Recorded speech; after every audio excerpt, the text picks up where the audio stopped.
త్రిమూర్త్యాత్మక స్వరూపి అయిన దత్తాత్రేయ స్వామి వారి జయంతి మహోత్సవాలు ప్రసిద్ధ దత్తక్షేత్రమైన కాకినాడ జిల్లా పిఠాపురంలో ఘనంగా ప్రారంభమయ్యాయి. పిఠాపురం పాదుక క్షేత్రంలోని స్వయంభూ దత్తాత్రేయ స్వామి ఆలయంలోనూ, దత్తాత్రేయ స్వామి ప్రథమావతారమైన శ్రీపాద శ్రీవల్లభ మహాసంస్థానంలోనూ వారం రోజుల పాటు వైభవంగా జరగనున్న ఈ దత్త జయంతి మహోత్సవాలకు ఇతర రాష్ట్రాల నుంచి కూడా అధిక సంఖ్యలో భక్తులు తరలిరానున్నారు.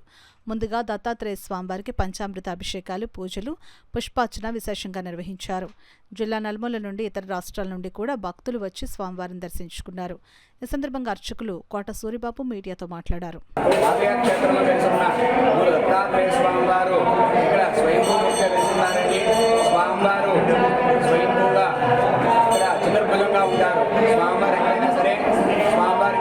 షట్భుజి ఉంటుంది, ఆరు చేతులతో ఉంటారు. దత్తాత్రేయ స్వామి ప్రముఖంగా షట్భుజిగా ఉంటారు, కానీ స్వామివారి ప్రముఖంగా చతుర్భుజంగా మాత్రమే ఉంటారు.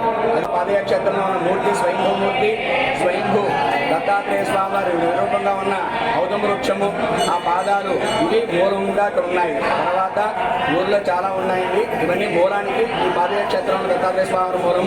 ఈ స్వామివారికి ఇవాళ నుంచి దత్త సప్తాహ దీక్ష జరుగుతోంది. స్వామివారి ప్రథమ దివసంగా ఇవాళ సంపూర్ణ ఏకాశిరాభిషేకము, మధ్యాహ్నం నుంచి లక్ష్మీ గణపతి శ్రీరుద్ర సంగీత దత్త హవనము, అలాగే సాయంకాలం విశేష పుష్పార్చన, నీరాజ మంత్ర పుష్పాలతోటి స్వామివారి ఈ రోజు కార్యక్రమం ముగుస్తుందండి. అందరూ భక్తులందరూ కూడా విశేషంగా పాల్గొని స్వామివారి కృప పాత్రలని చెప్తున్నారు.